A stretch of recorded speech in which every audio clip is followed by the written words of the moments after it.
మల్కాజ్గిరిలో ఇప్పుడు సెంట్రల్ లో ఎవరు అంటే మల్కాజ్గిరి అనే కాదు, ఈ ప్లేస్ నుంచి ముగ్గురు పోటీ చేస్తున్నారు. బీజేపీ నుంచి ఈటల రాజేందర్ గారు, బీఆర్ఎస్ నుంచి లక్ష్మారెడ్డి గారు, అలాగే కాంగ్రెస్ నుంచి సునీత గారు.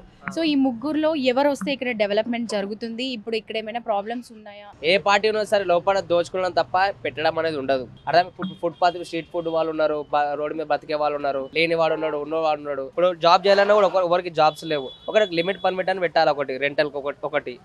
అట్లాంటి కొన్ని డెవలప్మెంట్ ఎంతో కొట్లాడి తెచ్చుకున్న తెలంగాణ అభివృద్ధి కోసం ఎవరి కోసం అభివృద్ధి అయింది, ఉన్న వాళ్ళ కోసం అభివృద్ధి అయింది. చదువుకున్న వాళ్ళు ఏమైపోయారు? ఇప్పుడు మన ఒక పరంగా అయితే గ్రాడ్యుయేట్ అయ్యారు, చదువుకున్నోడు కూడా ఏం జాబ్ చేస్తున్నారండి? అదే 10,000 20,000 డిగ్రీ చదువుకున్నాడు బిజినెస్ కి వచ్చేసారు, ఏం చదువుకున్నాడు బిజినెస్ చేసుకోరు. స్ట్రీట్ అక్కడ ఇక్కడ చదువుకున్నాడు ఏ జాబ్ ఉంది ఇక్కడ? ఎవరు చూస్తే బయట వాళ్ళు వచ్చి ఇక్కడ బతకడం తప్ప మన వాళ్ళకి ఎటువంటి డెవలప్మెంట్ లేదు. ఫస్ట్ ఆఫ్ ఆల్ ఒకటి ఏంటంటే మన వాళ్ళు మన స్టేట్ వాళ్ళకి ప్రిఫరెన్స్ ఇవ్వాలి. బయట వాళ్ళకంటే మన స్టేట్ వాళ్ళు మనకి ప్రిఫరెన్స్ ఇస్తే దాన్ని డెవలప్మెంట్ అంటారు. డెవలప్మెంట్ అనేది దాన్ని అంటారు. ఫస్ట్ మనవాడు బతకడానికి డెవలప్మెంట్ చేయాలి, కానీ ఎదగడానికి కాదు. బతకడానికి విద్య, ఉద్యోగం, బట్ట, నీరు, ఈ 4 ఉంటే డెవలప్మెంట్ అయినట్టే. దానికి మించిన డెవలప్మెంట్ ఆస్తి పరంగానే బిల్డింగ్లు కట్టాగానే ఫ్లోర్లు కట్టాగానే డెవలప్మెంట్ అన్నది కాదు. బతకడానికి, ఉండడానికి, తాగడానికి, ఉండడానికి, అంతే. మనిషి ఒక జీవన ఉపాధి గురించి ఆలోచించడాన్ని డెవలప్మెంట్ అంటారు. పనికి మాలని డెవలప్మెంట్ అన్నారు. ఇప్పుడైతే 10 ఏళ్ల పరిపాలన టీఆర్ఎస్ ప్రభుత్వంలో మనం చూసిన కార్యక్రమం అయితే ఇప్పుడు 5 years అయితే మనం కాంగ్రెస్ కి ఛాన్స్ ఇచ్చారు పబ్లిక్ తెలంగాణలో. చూద్దాం ఆ తర్వాత ఇప్పుడు 5 ఏళ్ళు వీళ్ళు ఏ విధంగా చేస్తారో, దాని తర్వాత ప్రజలు ఏకాభిప్రాయం ఎలా ఉంటుందో చూడాలి. కాంగ్రెస్ పార్టీ ఇప్పుడు అధికారంలో ఉంది అంటున్నారు కాబట్టి వాళ్ళకి ఛాన్స్ ఇచ్చారు జనాలు అంటున్నారు. మరి ఇప్పుడు వచ్చి 4 నెలలు అవుతుంది కదా, ఈ 4 నెలలో ఏం ఇచ్చారు? 6 గ్యారెంటీలు అన్నాడు.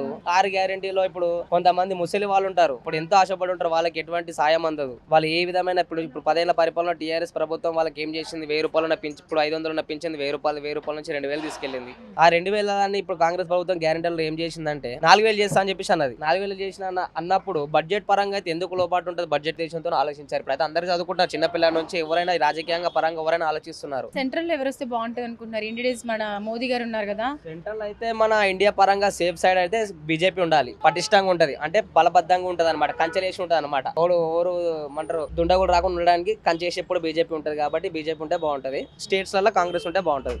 Okay right. మరి మొత్తానికి ఏ పార్టీ వస్తే బాగుంటుంది అన్న విషయం ఇంకా చెప్పలేకపోతున్నారు. ఏ పార్టీ అంటే ఏ పార్టీ వచ్చినా కూడా అదే విధమే కదా మేడం. సో ఎవరు వచ్చినా కూడా పేదవాళ్ళకి న్యాయం జరగాలి, అంతే. అది పేదవాని గురించి ఎవరైనా కొట్లాడేది. ఇప్పుడు ఉన్నడైతే మాట్లాడలేదు కదా పేదవాని గురించి, ఉన్నడైతే ఏ విధంగా మాట్లాడు, లేనోడే కదా కొట్లాడేది. 50 ఏళ్ళ చరిత్రలోనే దాని గురించే కొట్లాడతారు, ఇప్పుడైనా దాని గురించే కొట్లాడాల్సి వస్తుంది కూడా. ఇప్పటికి కూడా లేనోని గురించే కొట్లాడతారు, కానీ ఉన్నోని గురించి ఎవరు మాట్లాడరు. ఉన్నోడు కూడా వచ్చి మాట్లాడు, లేనోడే మాట్లాడతాడు.